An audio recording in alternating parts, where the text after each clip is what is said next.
Mensagens do coração de Deus para o seu coração. Momentos com Jesus.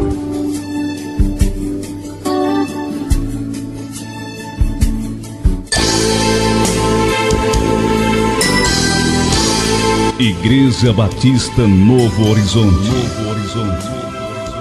Um novo horizonte com Jesus em sua vida.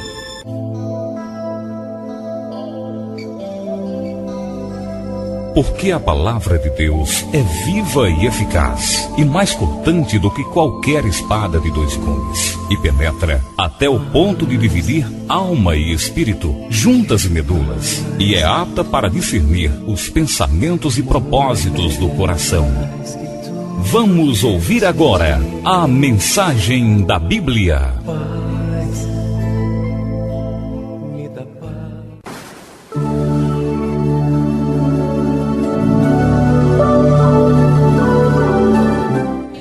Feliz essa noite?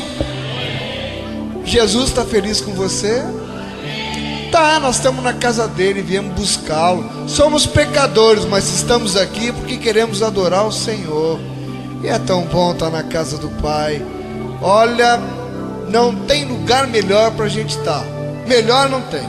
Depois, para mim, é a minha casa, não é? Mas depois da casa do Senhor. Bem, amados e queridos irmãos, eu saúdo a amada igreja com a gloriosa paz do Senhor. Prazer estarmos aqui reunidos em nome do Senhor para nos alimentarmos uma vez mais deste alimento que cai do céu, que vem do céu, que é a palavra do Senhor. E hoje não poderia ser diferente, é o dia em que se comemora o Dia dos Pais. Eu gostaria de trazer uma mensagem falando em pais e filhos. Falando em pais e filhos. Eu convido a igreja para abrirmos as nossas Bíblias no livro de Colossenses, capítulo 3.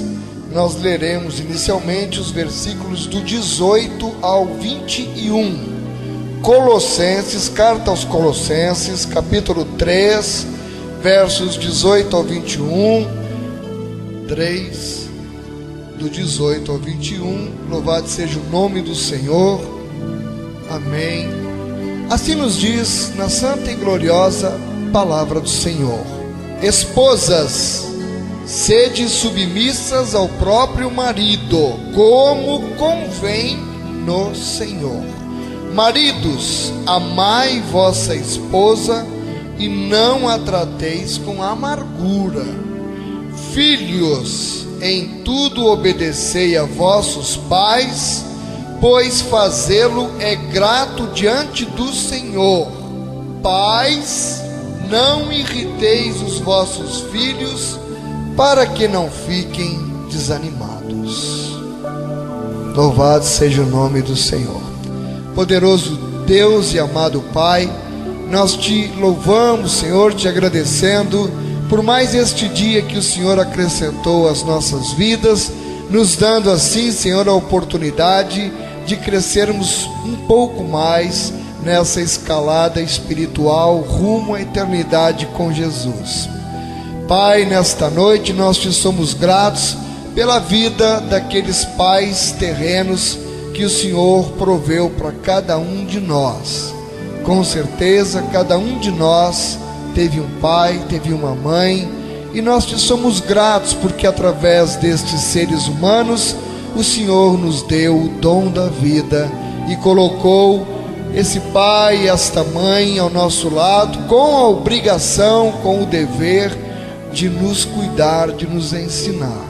Sabemos, Senhor, que como humanos nossos pais acertaram em muitas coisas, talvez tenham falhado em algumas outras, mas, Senhor, pela tua misericórdia, nós todos aqui estamos nos teus caminhos, ou de um jeito ou de outro.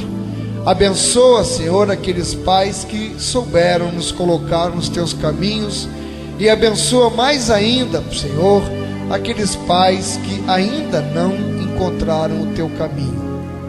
Faça, Senhor, com que cada um tenha a oportunidade de abrir seu coração para a Tua palavra, e que todos nós assim, Senhor, possamos ter uma eternidade gloriosa, convivendo com os nossos pais terrenos, junto a Ti, Senhor, quando chegar o nosso momento de convivermos na glória celestial. Neste momento, venha falar à Tua igreja, trazer uma palavra de orientação aos pais, às mães e aos filhos e a todos nós enquanto família, que possamos crescer no Teu conhecimento através da Tua palavra. Que eu diminua e que somente o Senhor venha a crescer em cada coração a partir de agora, em nome de Jesus. Amém e graças a Deus. Falando em pais e filhos. Família nasceu no coração de Deus, e o diabo só quer destruir as nossas famílias. Quantas famílias existem por aí que ou já se destruíram ou que já estão a ponto de se destruir, e nós precisamos orar e vigiar para que o inimigo não possa ter poder de influência sobre as nossas famílias. Família do coração de Deus. Eu quero lhe fazer uma pergunta. Você que está aqui me ouvindo, você responda para você mesmo. Como é que está a sua vida hoje? Você se considera uma pessoa feliz por ser cristão? Você se sente feliz por ser cristão? Bom, eu hoje falava com minhas filhas que me telefonaram. Elas todas são cristãs, para a glória de Deus, todas são evangélicas, e elas me telefonaram e elas perguntaram: como é que o senhor está, papai? Eu disse: minha filha, eu nunca estive tão feliz espiritualmente como eu estou agora. Realmente tenho tido muitas tribulações, alguns problemas de saúde, mas este sentimento no meu coração, principalmente pela igreja que o Senhor tem nos abençoado, esta igreja tem sido uma bênção na minha vida, os irmãos têm sido uma bênção na minha vida, a família que Deus restaurou, que me deu uma nova família, uma condição totalmente diferente do que a que eu tinha alguns anos atrás. Irmãos, confesso, como disse para as minhas filhas, eu nunca me senti tão feliz espiritualmente como estou agora. Se Deus me chamasse agora, eu subiria completamente tranquilo, porque estou em paz comigo, estou em paz com todos os irmãos, estou em paz com minha família, meus filhos, meus netos. Para quem não sabe, eu já tenho 5 netinhos. Estou vivendo um momento ímpar na minha vida, porque Jesus fez a diferença. Jesus entrou na nossa vida e mudou. E esta foi a resposta que eu dei para as minhas filhas, e eu estou feliz porque elas também me disseram: pai, nós também estamos muito felizes, crescendo, cada uma com seus maridos, com seus filhos, nos caminhos do Senhor.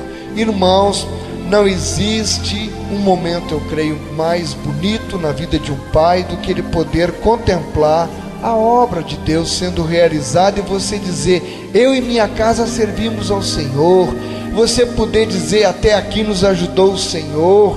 Você poder contemplar e ver que todos estão tendo tribulações, porque no mundo passamos por aflições, mas ter a confiança, ter a certeza que apesar das tribulações, o Senhor está segurando em nossas mãos.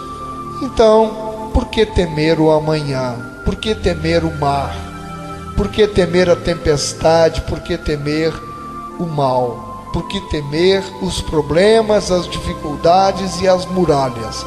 Nós servimos a um Deus que é infinitamente poderoso para nos fazer atravessar este mar, sair desse deserto, derrubar as muralhas que estão à nossa frente e nos levar sãos e salvos até Canaã celestial. Então eu lhe pergunto: você realmente tem podido experimentar esta sensação de alegria no seu coração por ser cristão?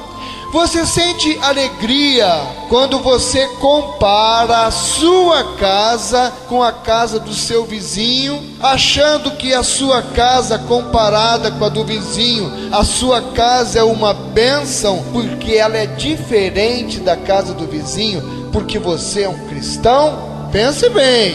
Será que você sente isso? Não, a minha casa é diferente porque nós somos cristãos. Que pena, o meu vizinho ainda não é, mas a minha casa é feliz.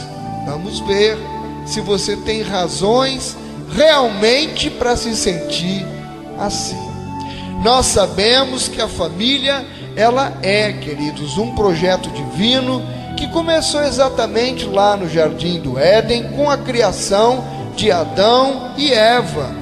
Disse o Senhor Deus em Gênesis 2:18: não é bom que o homem esteja só, far-lhe-ei uma adjutora, ou seja, uma auxiliadora, que lhe seja idônea. Idônea quer dizer competente, que tenha idoneidade, que tenha competência para ser uma auxiliadora. Observamos que a palavra adjutora, ela significa auxiliadora, que vem de auxiliar, que vem de... Deus fez a mulher para ser auxiliar do homem, para ser companheira adequada, apropriada. Mas o que mais se observa, infelizmente, por aí, é o grande número de separações por incompatibilidade, ou por infidelidade, ou por insubmissão.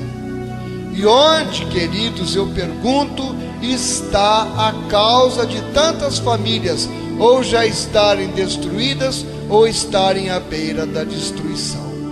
Onde está a causa? Eu arriscaria uma opinião. Você não é obrigado a concordar comigo, mas pense, me dê a chance pelo menos de pensar no argumento que o Senhor colocou em meu coração. Onde está a causa de tantas famílias estarem se destruindo? Começa em muitos casos pela escolha inadequada dos cônjuges, na escolha errada do cônjuge.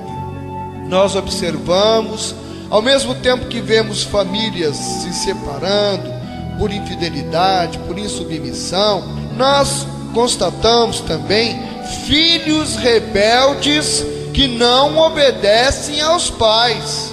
Como tem filho rebelde que já pequeno e já quer fazer impor, prevalecer sua vontade aos pais, inclusive muitas vezes usando de chantagem emocional com relação aos pais, desobediência, rebeldia. Onde está a causa que muitos filhos assim acabam se perdendo na marginalidade? Onde está a causa? Em muitos casos, eu não quero generalizar, ouça muito bem, mas não tenho medo de errar, que em muitos casos está no mau exemplo dos pais, está numa má educação, numa educação deficiente, uma educação à margem da palavra de Deus, que diz Provérbios 22, verso 6, ensina a criança no caminho em que deve andar, e ainda quando for velho não se desviará dele, porque a criança está em formação da sua personalidade, está formando seu caráter. Quando nós temos o privilégio de poder colocar a palavra no coração de uma criança, ela vai se criando já naquele molde segundo a palavra de Deus. Eu não fui criado assim, talvez muitos aqui não tiveram essa oportunidade, mas Deus me alcançou com 51 anos de idade. Todavia, eu vou falar disso daqui a pouco, na experiência da criação de filhos na palavra do Senhor e filhos fora da palavra do Senhor. Ensina a criança no caminho que deve andar, e ainda quando for velho não se desviará dele. Por exemplo, eu queria pedir a permissão da igreja para dar um exemplo, que eu tenho que falar de coisas que eu vivi, de que eu conheço, para poder falar com conhecimento de causa. No meu primeiro casamento, eu vivi 18 anos no primeiro casamento e já estou com 17 no segundo. No meu primeiro casamento, eu era espírita, atuante no meio do espiritismo. E a minha filha mais velha, Alessandra, quando tinha 12 anos, chegou uma conversa lá no banco. Eu era gerente do banco lá na agência em Bananeiras, no Brejo da Paraíba. Uma cidade pequena como Bananeiras, o gerente é uma pessoa muito conhecida. A família do gerente também, porque em todos os eventos a gente era convidado. Lá estava eu com minha família representando o banco. Então todo mundo observava a minha família. E alguém chegou e disse: olha, Edson, eu preciso te dizer uma coisa. O que foi? Você tome cuidado com sua filha Alessandra, porque ela está com um namoro arrojado aí na rua. Ela sai do colégio e lá não precisava ir buscar na escola, cidade pequenininha. Eu estava trabalhando, a mãe em casa, e ela vinha do colégio e ficava pelos becos com um agarramento maior do mundo com um garoto. Aí eu não tinha Deus na minha vida. Aí a primeira vontade que me deu foi de dar uma surra. Mas aí eu disse: se eu der uma surra, ela vai se rebelar e vai ser pior. Aí eu penso para cá, penso para lá, sem ter a direção de Deus. Olha o que foi que eu fiz. Ela com 12 anos, aí eu chamei ela: minha filha, venha cá. Eu recebi uma informação que está acontecendo isso e isso com você. É verdade? É. Você está namorando escondido, minha filha? Tô. Mas eu gosto do rapaz. Ela tinha 12 anos. 12 anos. Aí então nós vamos fazer o seguinte. Quantos anos ele tem? Acho que tinha uns 13. Olha o que eu fiz. Eu não quero mais ver você de agarramento por aí pela rua. Então, já que você quer namorar, ele que vem aqui em casa. Vamos marcar um horário para você namorar com ele aqui em casa, aqui na nossa frente. E ele pode vir aqui, eu recebo, deixo namorar aqui mas na nossa frente. Ah, então tá. Ela falou com o menino, chegou lá uma criança. E tá bom, você quer namorar com a minha filha, né? Quero. Mas vai ser aqui, o horário é tal hora você chega, tal hora você sai. Não quero ver, falar que vocês estão se encontrando por aí. Bom, aparentemente não é isso que o mundo faz. Com uma atitude aparentemente certa. Certo? Errado. Por quê? Ela com 12 anos achou que podia tudo, que já podia namorar. O que é que uma menina com 12 anos tem na cabeça? Vai conversar o que com o namorado? Planejar uma vida de casado? Planejar um casamento? Planejar o quê? E é claro que ela não ficou se limitando àqueles encontros ali bobo na minha casa. Ela saía para o colégio e continuou. E aí Deus me tira de lá, me traz para Patos, para ser gerente aqui em Patos. Em 1990 eu cheguei aqui. Aí eu dei graças a Deus, pelo menos ela se afastou do rapaz. Aí eu chego aqui e descubro, sabe o quê? Que a outra, que tinha 10, estava dando em cima, como diz aí, do namorado da irmã. Mandava cartinha, seguiu se correspondendo, e os sem vergonha se correspondendo com as duas. Telefonava, porque a de 10 viu que eu tinha aberto para de 12, achou que se eu tinha aberto para de 12 podia também. E o desmantelo foi grande, e de repente eu vi as duas se arrebentando uma a outra, se matando a pau. A mais velha descobriu que a mais nova, que era do meio, estava namorando também com o namorado dela. E eu fui saber que briga era aquelas duas rolando no tapa. E aí a mais velha com raiva contou, e aí eu fiquei para não viver. Aí ela acabou o namorado lá com o outro, eu dei uma de brabo, bati nas duas, e aí foi aquela confusão. Muito bem, não demorou muito, ela arrumou um namorado aqui. Eu já tinha deixado namorar antes, então ela arrumou outro. Aí eu de novo: olha, Você tá namorando? Tô. Eu vim saber que você tá se agarrando com um cara aí na rua. Que negócio é esse? Ela já tinha uns 13 nessa altura. Eu não quero saber. Ele que vem aqui pra casa então. Foi. A empregada vai e me conta: ó, esse negócio não vai dar certo, seu Edson, porque eu saí aqui na área, o rapaz estava namorando com a sua filha. O que aconteceu é o seguinte: eu encontrei ele deitado no chão da área e a sua filha deitada em cima dele. Eu pego um revólver e saio atrás para matar o cara. Eu saio atrás para matar o cara. Não encontrei. Se eu tivesse encontrado, talvez eu não estivesse aqui agora. Teria matado o menino. Aí nesse meio tempo meu casamento já estava destruído. A gente separou. Elas foram embora para João Pessoa. E aí romperam comigo. Está vendo que é um ensinamento sem Deus, irmão? Elas romperam comigo. Nem o telefone davam para mim, para eu não falar com elas. Se eu for contar aqui, eu vou levar uma noite. Não é o propósito desta mensagem. Para resumir, esta mais velha arranja um namorado casado. O cara engravidou ela. Quando ela ficou grávida, ele deixou ela, voltou para a mulher, não quis mais saber dela, e ela ficou com um filho nos braços para criar. Certo? Errado. Arrumou outro depois, que já tinha uns 13 ou 14 filhos, cada um com uma mulher diferente. Foi morar com ela numa favela, no meio da marginalidade. Um dia, aí já tinha voltado a falar comigo, recebo um telefonema: pai, fulano quebrou o queixo de fulana com um murro que ele deu na cara dela. Aí eu pego uma 12 que eu tinha aqui, entro no meu carro para ir a João Pessoa. Na minha cabeça eu ia destampar a cabeça do cara com um tiro. A Dalmira e Edna já existia nesse tempo, foram para frente do carro: não faz isso, pelo amor de Deus, o senhor vai ser preso, só vai tirar uma vida. Aí eu mandei o dinheiro para que ela tirasse a mudança lá e voltasse para a casa da mãe. Ela botou um aparelho no maxilar, porque quebrou o maxilar, deslocou. Sabe o que aconteceu? 15 dias foi o tempo exato que levou. Pai, a Alessandra tirou as coisas tudo de casa e voltou a morar com o fulano. Se eu tivesse ido atrás, tivesse dado um tiro, ela voltou. Ah, bom, tá vivendo agora com ele. Eles, dos meus genros, ele é o único que ainda não se converteu. Os outros dois se converteram, estão indo para a igreja. As outras filhas, todas elas. A minha filha hoje, infelizmente, eu digo porque ela poderia ter tido uma vida de princesa. Como gerente do banco, eu fiz o melhor que eu podia por ela. E sabe o que ela trabalha hoje? Ela faz a faxina da igreja para ajudar na renda de casa.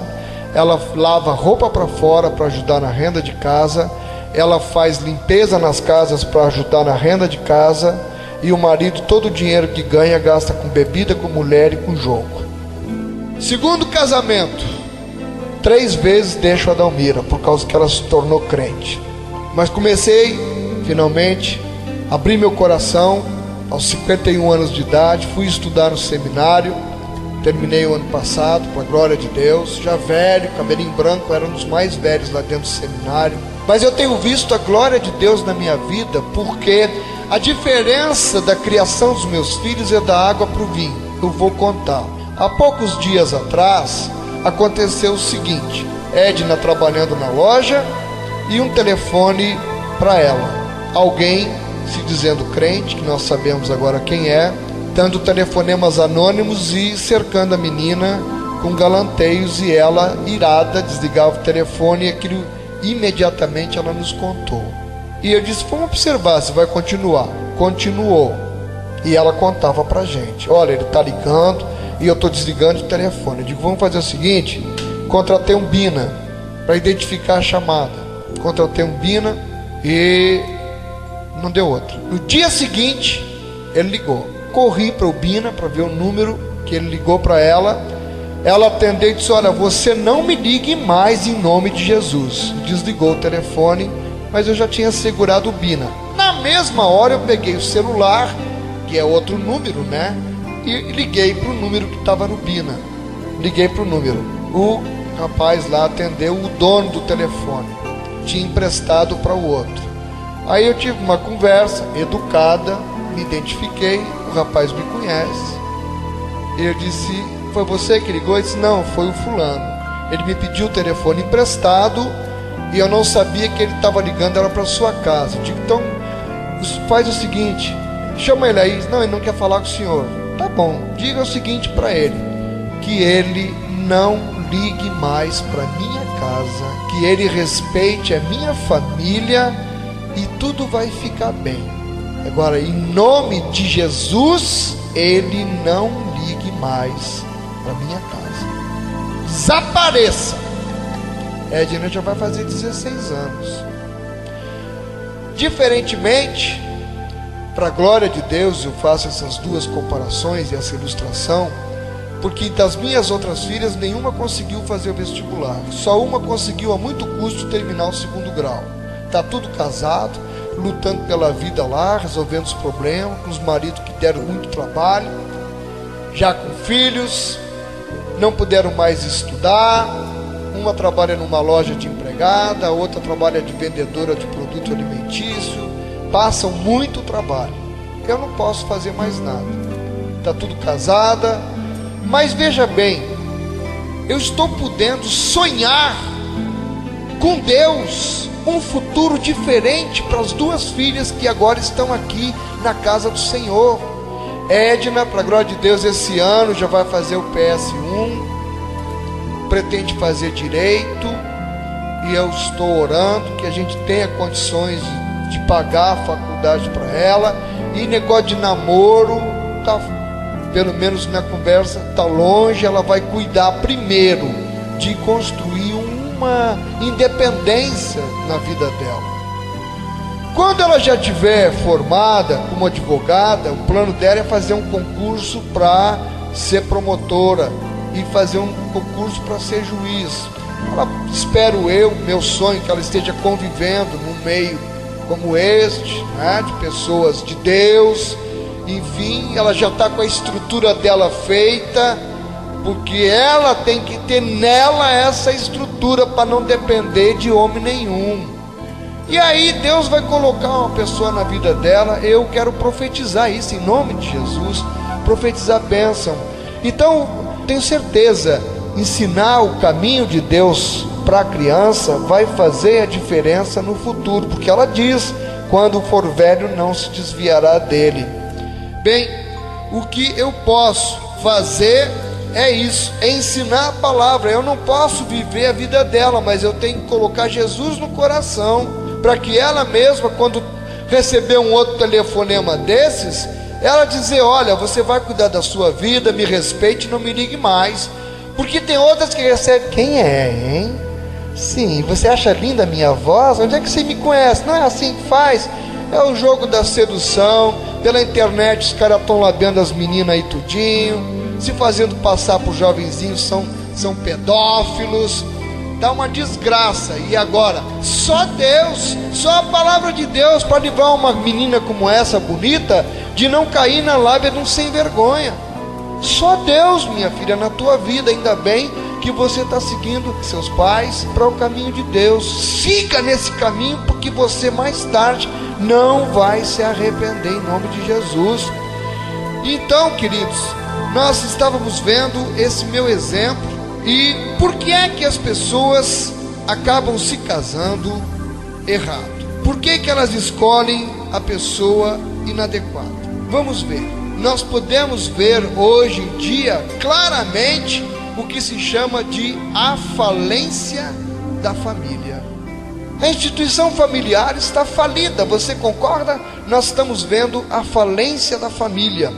E então o que fazer, irmãos? Bem, em meio a esse mundo, esse caos que está no mundo, nós ainda temos a palavra de Deus para nos orientar a buscar o rumo certo para as nossas famílias. Nós ainda temos a palavra de Deus, nem tudo está perdido ainda. Aleluia! No nosso texto bíblico de hoje, nós podemos ver claramente a orientação de Deus quanto aos padrões divinos, éticos e morais estabelecidos para a família. Vamos ver Colossenses 3, 18 ao 21. Esposas, sede submissas ao próprio marido, como convém no Senhor. No 19 diz: maridos, amai vossa esposa e não a trateis com amargura. Deus está dando aqui uma palavra para as esposas e também está dando uma palavra para os maridos. Que palavra é essa? Esposas, sede submissas ao vosso marido, como convém no Senhor. Maridos, amai vossa esposa, amar a esposa, e não a trateis com amargura, diz a minha versão. Como é que diz a sua versão aí? Amargura, qual é a outra palavra que tem? Tem alguma outra palavra aí? E não vos irriteis contra ela. É o outro sentido da palavra amar, ter paciência, ter brandura. Casamento feliz no Senhor é assim. Olha, mulher submissa, eu desperto a sua atenção para o que diz aqui: como convém no Senhor. Eu, em aconselhamento pastoral, recebi uma pessoa no gabinete. Eu estava na Terceira Batista e atendia no gabinete. E eu fui procurado por uma mulher que estava com uma luta terrível com seu marido. E ele estava exigindo que ela tivesse relações com um vizinho para ele ficar olhando. E ele, como marido, dizia: você tem que me obedecer. Eu vou chamar ele aqui em casa e você vai ficar de roupas íntimas e eu vou me afastar e vou ficar olhando, e eu quero que você tenha relações com ele na minha frente, porque é uma fantasia sexual que eu estou fazendo. E ela chorava e dizia: eu não posso fazer isso, eu conheço a palavra, eu não posso. Aí Deus na hora me inspirou, eu abri a Bíblia aqui e eu disse: esposas, sede submissas ao próprio marido. Bom, por aqui, se eu parasse aqui, ela tinha que ser submissa ao próprio marido e obedecer. Mas a palavra não para aqui, ela diz: como convém no Senhor. Submissa como convém no Senhor. Se aquilo que eu quero que ela seja submissa convém conforme o Senhor, então ele não está te pedindo nada demais, não é? Está dentro do que a lei de Deus está dizendo, está prescrevendo. Essa submissão é no Senhor, dentro da palavra. Agora, o camarada querer, misericórdia, que a mulher fosse se prestar para isso, com o vizinho, para ele satisfazer uma nojeira lá na cabeça dele. Como é que a mulher vai ser submissa? Não é para ser submissa, não. Deus não está dizendo isso, não. Mulher tem que ser submissa ao marido como convém no Senhor. Como começar uma família abençoada por Deus? Está aqui o segredo, Colossenses 3, 18 e 19. O começo de uma família. Esposa, seja submissa ao próprio marido como convém no Senhor. Marido, ama a vossa esposa e não a trate com amargura, com frieza, com brutalidade, trate com carinho. Esse é o segredo para começar uma família abençoada. Analisando estes versículos, nós concluímos que, na verdade, tudo começa, como eu disse, com a escolha do cônjuge. Por que é que nós erramos na escolha do cônjuge? Porque se escolher errado e casar, por isso que depois vai ter o desmantelo, irmão. Nós erramos na escolha do cônjuge. Vamos ver alguns exemplos. Primeiro, por falta de conhecimento mútuo. Precipitação no namoro. Uma criança com 12 anos. O que é que eu podia esperar realmente consentido com aquele namoro? Hoje, minha filha com 15, vai adiantar o que ela namorar? Ela tem que ocupar a mente dela com estudo. Porque se começa o namoro, vai começar a pensar outras coisas. E vai entrar outros pensamentos na cabeça. E o estudo já vai ficar para o outro lado. Já, uma barriga. Porque é o que só se vê por aí, irmão. e uma criança cuidando de outra criança, pronto, já está assinalado como é que vai ser o futuro. Precipitação no namoro, carnalidade. Hoje as pessoas são levadas só pela carnalidade, a televisão está aí bombardeando. Outra coisa, aquela história de engravidou, tem que casar. Não, o negócio é não engravidar, porque às vezes engravidou, não, então agora tem que casar. Pronto, precipitação no namoro, leva um casamento errado, que a pessoa não se conheceu, foi levado pela carnalidade, engravidou, então vamos resolver aqui. Você conhece quanta gente que engravidou, tem que casar e separou no outro dia? Só satisfação para a sociedade. Agora a menina ficou lá com o filho nos braços, o cabo está levando a vida dele por aí. O melhor é ensina a criança no caminho que deve andar, coloca Deus no coração, que ela saiba pelo menos ter o discernimento, se defender, saber o que ela quer da vida, porque está cheio de menina aí, tudo boboca, achando que são bacanas, que já cresceram, que já são mulheres, isso e aquilo, não sabe nada da vida, e tudo alvo fácil dos traficantes. O cara coloca um negócio na bebida, logo carrega para o motel. O mundo está uma desgraça aí. Eu falava com Edna ontem, ela me dizendo a maior dificuldade que ela tem na escola de conversar com as amigas. Ela só consegue conversar quando é literatura, porque ela está estudando para o vestibular, então literatura. Aí as outras não estão lendo literatura não, e estão admiradas como é que ela lê tanto, e ela acha que nem está lendo nada. Então, por exemplo, ela está conversando com uma amiga, falando sobre literatura, aí chega uma terceira, aí fica escutando a conversa, enquanto está sobre literatura, a outra participa, ainda não li Jorge Amado, não sei o que, eu vou ter que ler Veríssimo, e aí terminou aquele assunto, aí a amiga diz para outra, escuta, que hora nós vamos sair hoje para balada? Aí, eu te ligo de 6 horas, a gente combina. Aí olham para Edna não sai. Edna, eu vou levar no colégio, vou buscar. Se ela for para a igreja, lá foi na Terceira Batista, nós vamos levar e vamos buscar. Não manda só não. Eu não confio não é nela, eu não confio no mundo. E aí as outras vão conversar e aí como é? Termina aquela conversa sobre literatura. Então, e como é que foi ontem? Eu fiquei com 3 ontem, mas não gostei. Eu acho que hoje eu vou sair com fulano, vou ficar com ele. Parece que com ele vai ser legal. Hoje eu vou ficar com ele. Aí olham para Edna, com licença. Não é a conversa, não é o assunto. Então, viu, mano, a dificuldade dos nossos filhos é essa. Porque a pressão do colégio é intensa.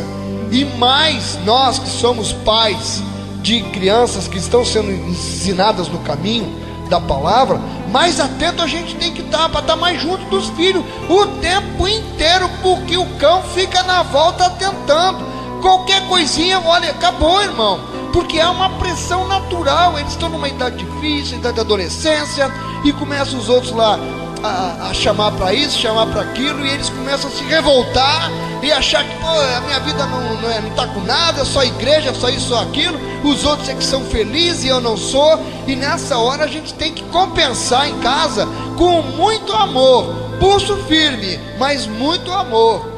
Bom, eu oro a Deus que eu continue mantendo o equilíbrio, mantendo o controle nas mãos, que Deus me ajude, que eu possa continuar e que você também possa continuar com esse controle nas mãos. Outros casam por imaturidade. Eu me casei, o primeiro casamento, sem saber nada da vida. A gente tinha 21 anos e acha quando tem 21 anos que sabe muita coisa. Não sabe é nada, irmã Marluce. Uma criança hoje com 21 anos não sabe nada da vida. E eu me casei porque eu brigava com meu pai, queria sair de casa. E ela era maltratada pelos pais, queria sair de casa. Pra gente não fugir, então não, vamos casar. Ela era virgem, casamos, ela era virgem, mas a gente casou imaturo. Eu lá sabia do que era uma vida de casado, enfrentar uma responsabilidade. Eu não tinha conhecido nada. Aí comecei a trabalhar no Banco do Brasil, começou a entrar dinheiro, eu comecei a viajar, a fazer curso, e ela ficou em casa, cuidando da casa, cuidando do filho, já surgiu filho.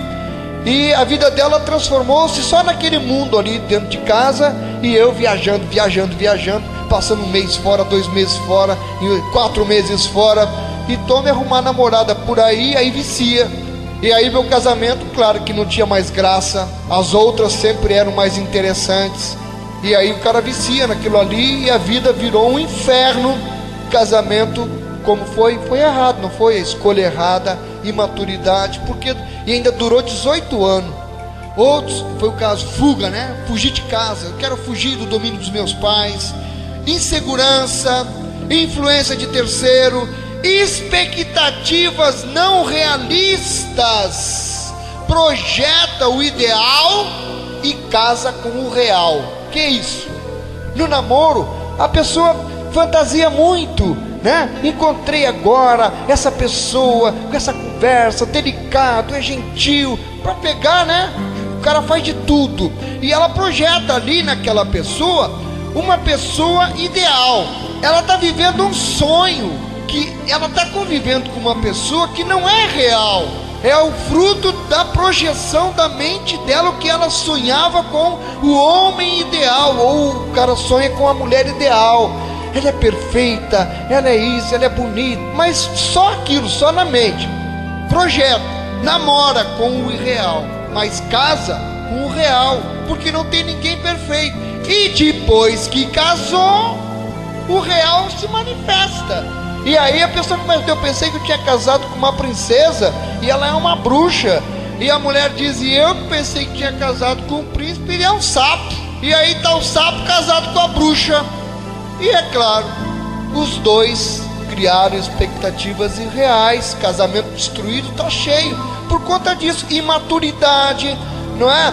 Vamos adiante, problemas psicológicos não atendidos, vontade de ter uma mulher, por exemplo, o jovem aí, uma vida difícil, a televisão bombardeando, os amigos falando, e ele não consegue sair com ninguém, e aquilo, a questão do sexo assume uma proporção gigantesca na cabeça dele. Era o que acontecia na minha cabeça. O namoro naquele tempo, lá em 1970, por aí, era um namoro difícil. Eu tive que botar terno e gravata para ir pedir para namorar com ela no portão, e fiquei namorando 6 meses no portão, para depois me convidar para entrar na casa.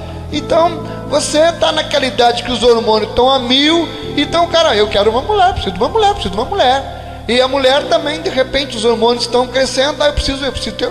Então, o que eu vou fazer? Vou sair por aí? Não. Vou casar. Casando, eu vou ter minha mulher. Olha, expectativa psicológica não atendida, não resolvida. Casa, começo é beleza, mas depois fica na rotina. E aí você começa a ver os defeitos da outra pessoa. Mas a outra faz diferente, a outra é melhor. Quanta vida desmantelada. Mas o motivo principal, no meio de todas essas causas, é a ausência de Deus nas vidas das pessoas. Porque se a pessoa tem Deus, o Espírito Santo vai orientando e vai dando a direção, e a pessoa em Deus vai se firmando.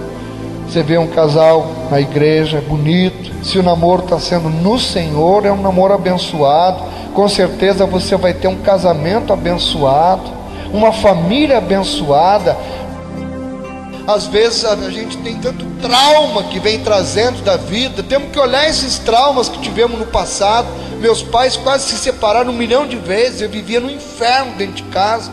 Outros aqui são filhos de pais separados, sabe o que passaram.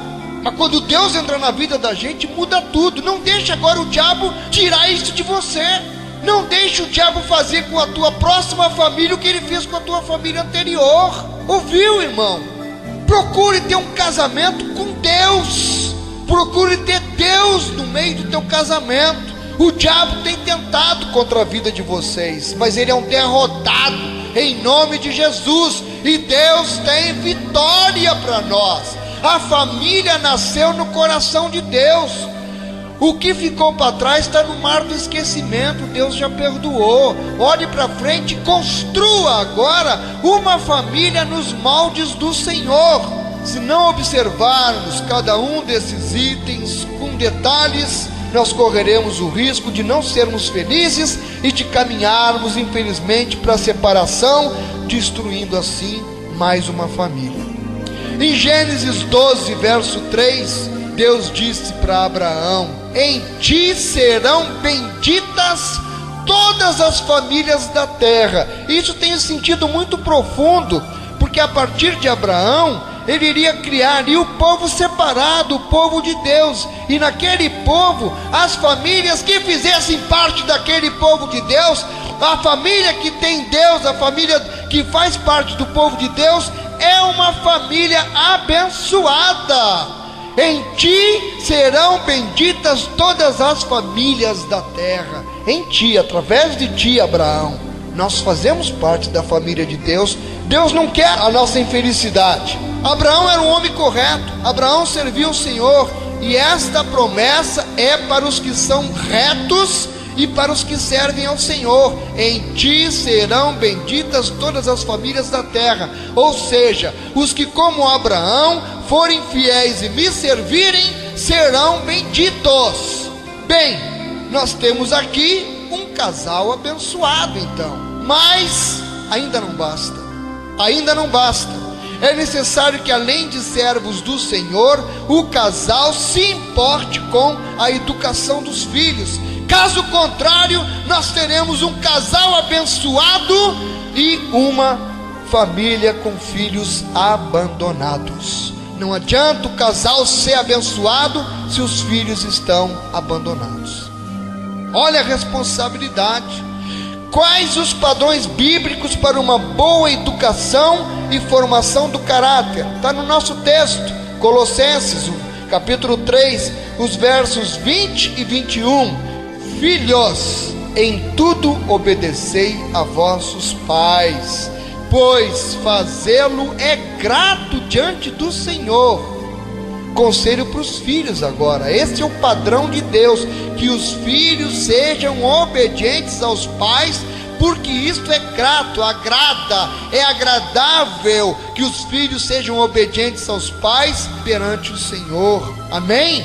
E no verso 21 ele diz, agora para os pais, olha o padrão, é de um lado para o outro, do outro para o outro. Filhos obedientes aos pais. Pais, não irriteis os vossos filhos, para que não fiquem desanimados. A recíproca é verdadeira, o filho tem que ser obediente, mas o pai também tem que saber tratar o filho, porque um pai que não sabe tratar um filho desanima a pessoa só abaixo de pancada, abaixo de incompreensão, falta de diálogo. O cara prega, mas não vive o que está pregando. Não irriteis os filhos. E a coisa é séria, irmão. Nós estamos falando aqui de vidas que estão se perdendo. Olha, note que conforme a orientação de Deus, há uma relação de causa e efeito dos filhos para os pais e dos pais para os filhos. Relação de causa e efeito. Tem uma causa, tem um efeito. Se o filho é bom para o pai é bom para o filho. Se o pai é bom para o filho é bom para o pai. É uma relação de causa e efeito. Todavia, tudo começa com o exemplo dos pais. O relacionamento entre o casal, ele é fundamental na formação do caráter dos filhos. O comportamento dos pais, com certeza, irmãos, terá influência na formação do caráter dos filhos e o que levarão consigo até quando forem adultos. Aquilo que Edna e Évila hoje vêm dentro da minha casa, eu não estou iludido não, eu sei que é o que elas vão levar para quando elas forem adultas. É esta relação que está sendo construída hoje, para que não passe o trabalho que as minhas outras filhas passaram, já depois de tudo rebentado, estropiada, massacrada pela vida. Aí tem um encontro com Jesus, para sair restaurando é muito mais difícil.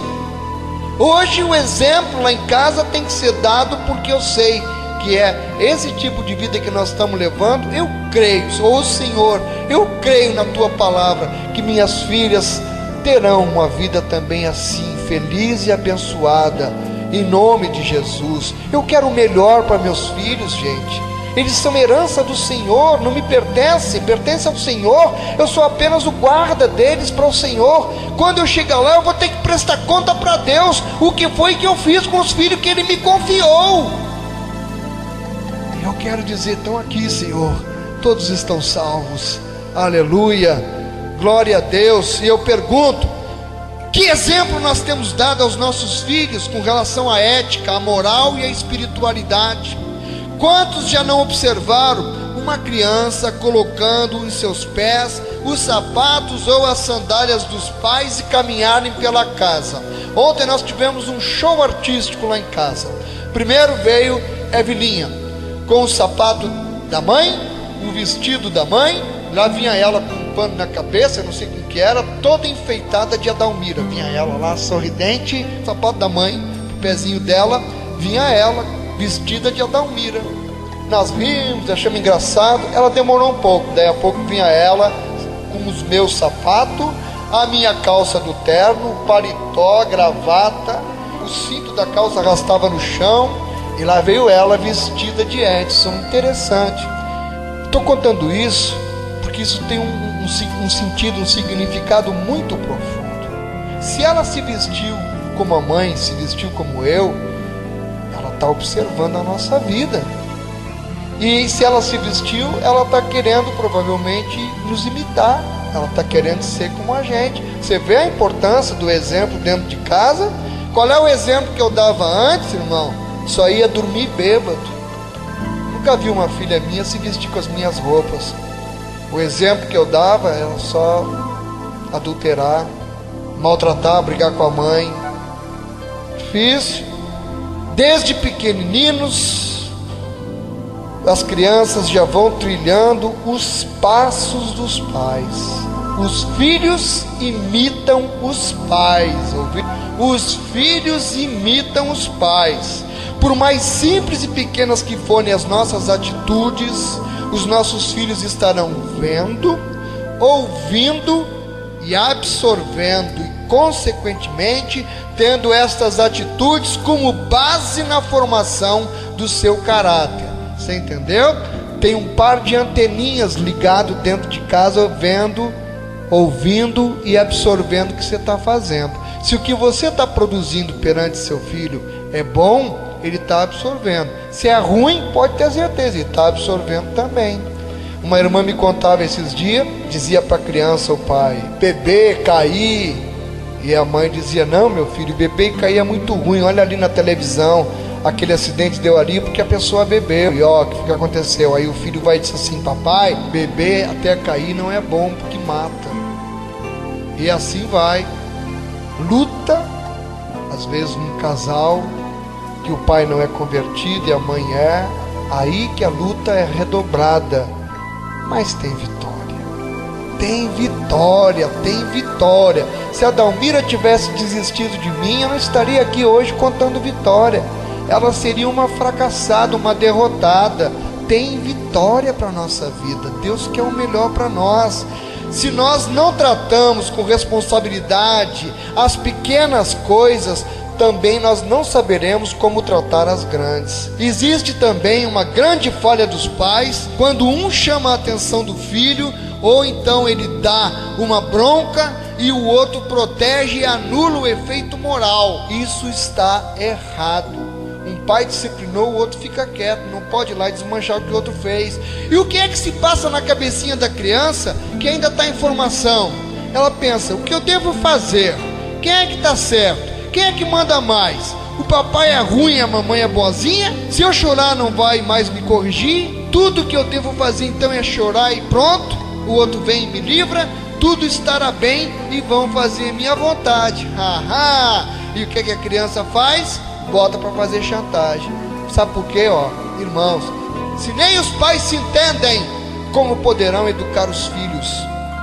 Em Gênesis 2, 18 e 24, far-lhe-ei uma companheira que lhe corresponda, e serão uma só carne. Ou seja, terão tudo em comum, haverá comunicação e em consenso eles farão todo o melhor.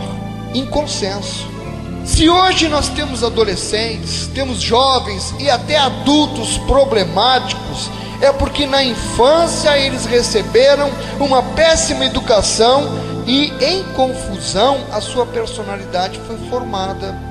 E hoje está aí, os jovens são espelho de toda a criação. Você não pode esperar que um adolescente, um jovem, reaja de uma forma diferente, porque ele é o resultado da formação, da criação que ele teve. Ele está só apenas demonstrando o que ele absorveu, o que ele aprendeu. Não vai dar um estalo de uma hora para outra e ele mudar. Não é assim que acontece. Só Deus para mudar isso na vida da gente. O verdadeiro amor sabe dizer não. Muitos de nós não sabemos dizer não para os nossos filhos. Porém, haverá ocasiões em que nós devemos usar a vara de marmelo, ocasiões em que deveremos deixar o coração em segundo plano e agir com a razão. Provérbios 23, versos 13 e 14 nos ensina: não retires da criança a disciplina, pois se a fustigares com a vara, não morrerá. Tu a fustigarás com a vara e livrarás a sua alma do inferno. Palavra de Deus, livra do inferno. É esse o exemplo de Deus. Eu repreendo e castigo a todos quantos amo. Onde está Apocalipse 3,19? O Senhor diz: eu repreendo e castigo a todos quantos amo. Havia uma criança que com 3 anos, ela sempre que queria alguma coisa e os seus pais não davam, ela chorava, perdia o fôlego e tinha convulsões, e os pais entravam em desespero, e isso deixava eles apavorados. Após a análise de um especialista, então, eles descobriram que estas reações eram a sua forma de conseguir o que ela queria. Então aqueles pais foram orientados: na próxima vez que a menina tiver essa reação, diga-lhe com autoridade que se ela não parar com essa cena, ela vai receber algumas palmadas e ficará de castigo. E assim foi. Fizeram isso. Incrível. A criança ficou boa na mesma hora e nunca mais teve a tal reação de chorar, espernear e ficar no chão tendo convulsão. Ela fazia chantagem, aprendeu. Quando ela fazia aquilo, os pais corriam e faziam a vontade dela. Mas na hora que foram orientados a disciplinar, a criança parou, porque viu que agora mudou a coisa, mudou a questão. Alguns pais, porém, enfrentam problemas parecidos, preferem fazer as vontades dos filhos por dó, ou por inexperiência, ou por imaturidade. Mas eu quero lhes dizer uma coisa: vão colher o que estão plantando. Irão colher fatalmente filhos problemáticos, irão colher filhos exigentes, filhos chantagistas e filhos com um futuro trágico. Pode ter certeza, porque a palavra de Deus não mente. Há muitos pais que dão toda a liberdade para os filhos, pais que não proíbem nada, pais que não corrigem em nada, e deixando de seguir o exemplo bíblico, não castigam nunca, e dizem: eles são apenas crianças. Na realidade, esse raciocínio é mais infantil e inconsequente do que a própria criança. É errado. Nós devemos impor limites e ensinar-lhes o que é certo e errado, o que pode e o que não pode, e ensinar a consequência do erro. Na Bíblia nós temos um triste exemplo de criação: os filhos do sacerdote Eli. Diz a Bíblia, 1 Samuel 2,12: eram, porém, os filhos de Eli filhos de Belial, e não se importavam com o Senhor. 1 Samuel 2,22: era, porém, Eli já muito velho, e ouvia tudo quanto seus filhos faziam a todo Israel, e de como se deitavam com as mulheres que serviam à porta da tenda da congregação. O pai, o sacerdote, via. Era, porém, Eli já muito velho, ou seja, tarde demais para corrigir os filhos. Tarde demais. Provérbios 22:6 ensina a criança no caminho que deve andar, e ainda quando for velho não se desviará dele. Há também pais que satisfazem todos os desejos dos filhos, ou seja, tudo que eles querem os pais dão, seja bom ou seja mal. Está errado. Em alguns casos os pais não negam nada, só pelo desinteresse em ensiná-los, pela falta de tempo em dialogar, quando deveriam ensiná-los de que ainda não é o momento, ou que lhes falta condições financeiras para comprar aquilo que a criança quer. Porém, o pior é que quando geralmente cedem, sem ter condições financeiras, simplesmente para não contrariá-los, mal sabendo, irmãos, que agindo dessa forma, com certeza mais tarde terão filhos problemáticos, terão filhos complexados, terão filhos exigentes, inconsequentes e agressivos. Outra forma errada é educar com a chamada superproteção. O filho já está com 20 anos e a mamãe o sufoca, não o deixa viver. Nem procurar emprego o filho vai só. A mãe ou o pai tem que ir junto, e o pior é que confundem essa atitude com amor e dedicação. Está errado. Irmãos, se os nossos filhos não aprenderem a sobreviverem sozinhos, o que será deles se nós partirmos primeiro do que eles? Eles precisam aprender com as dificuldades, o que os levará a tomar decisões. E consequentemente, eles adquirirão experiências que os ajudarão a viver e a aprender a como resolver as dificuldades. Outro problema encontrado nos lares, que eu disse, é a superproteção, mas agora há apenas um dos filhos. É pior ainda, o casal tem 2 ou mais filhos, mas apenas um é protegido. Gênesis 25, 28. Isaac amava a Esaú porque se saboreava de sua casa. Rebeca, porém, amava a Jacó. Um pai protegia um filho e a mãe protegia outro. Em Gênesis 37, verso 3, aí o Jacó, agora com o nome de Israel, ora, Israel amava mais a José que a todos os seus filhos, porque era filho da sua velhice. Está vendo? O exemplo, o filho acabou repetindo o erro dos pais. Colossenses 3:21, que é o nosso texto, diz: pais, não irriteis os vossos filhos, para que não fiquem desanimados. Gênesis 37, verso 4. Vendo, pois, seus irmãos, que o pai o amava mais que a todos os outros filhos, odiaram-no, e já não lhe podiam falar pacificamente. Entendeu a palavra? O pai protegendo um filho, os outros ficaram odiando o irmão e perseguindo José. Já não podiam mais lhes falar pacificamente. Errado. Os filhos podem ser diferentes uns do outro, mas nós temos que amar cada um importante do mesmo jeito para nós.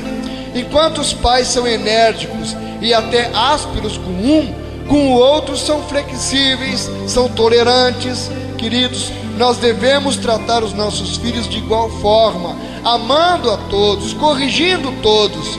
Caso contrário, nós estaremos fazendo acepção de pessoas, e Deus não se agrada disso, sem dizer que o sorriso de um nos fará cegos para as lágrimas do outro. Infelizmente, na família, os pais fracassam lamentavelmente, porque muitas famílias cristãs vivem muito distante dos padrões bíblicos. Falham em relação um com o outro, o casal, falham em relação aos filhos, falham em relação a Deus. Esta é, infelizmente, a imagem realista de uma família cristã.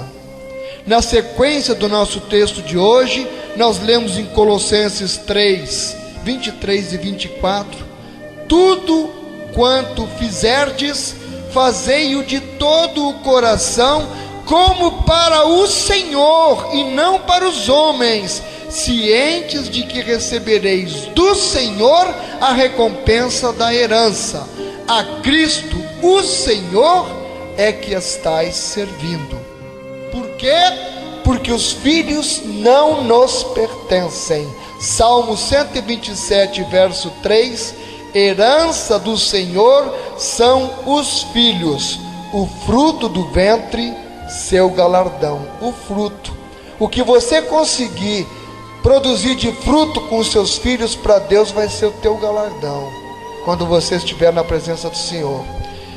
Queridos, a grande diferença de uma casa cristã e a casa ao lado é que, primeiro, na casa cristã, os cristãos admitem os seus pecados e reconhecem as suas faltas.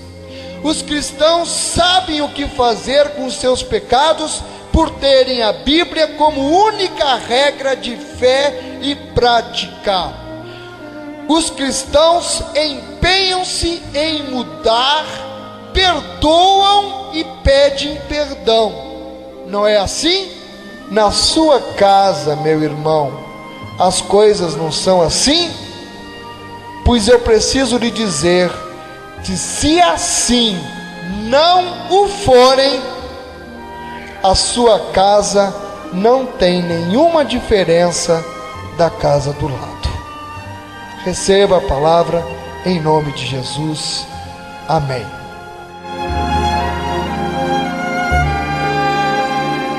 Igreja Batista Novo Horizonte. Um novo horizonte com Jesus em sua vida.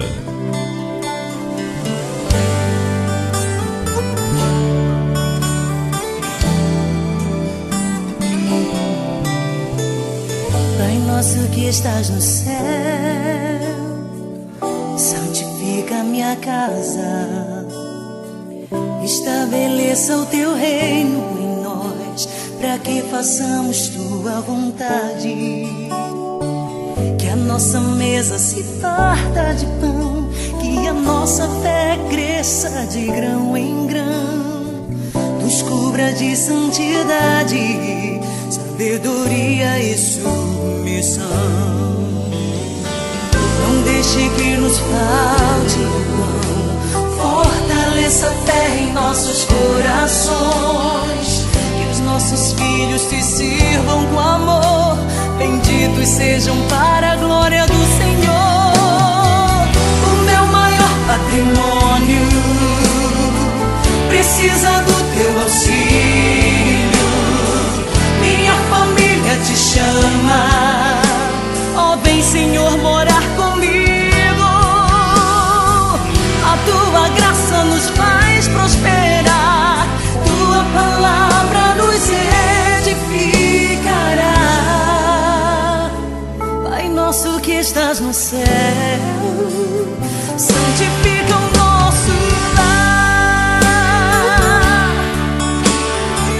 Santifica, Senhor, que a nossa mesa se farta de pão, que a nossa fé cresça de grão em grão. Nos cubra de santidade, sabedoria e submissão. Não deixe que nos falte o pão, fortaleça a fé em nossos corações. Que os nossos filhos te sirvam com amor, benditos sejam para a glória do Senhor. Patrimônio precisa do teu auxílio. Minha família te chama, ó vem Senhor morar comigo. A tua graça nos faz prosperar, tua palavra nos edificará. Pai nosso que estás no céu, abençoa o nosso lar, eu e minha casa serviremos ao Senhor. Todos os dias te daremos o melhor do nosso louvor. Eu e minha casa serviremos ao Senhor. Fomos feitos para a glória do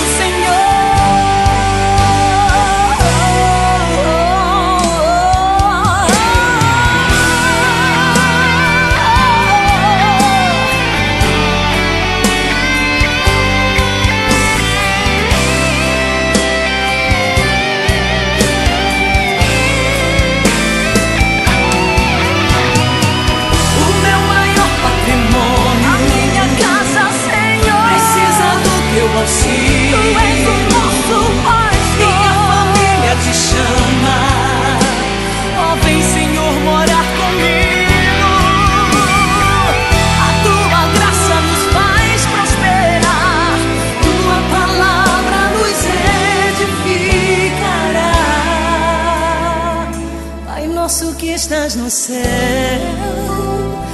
abençoa o nosso lar, abençoa. Programa Momentos com Jesus. lá.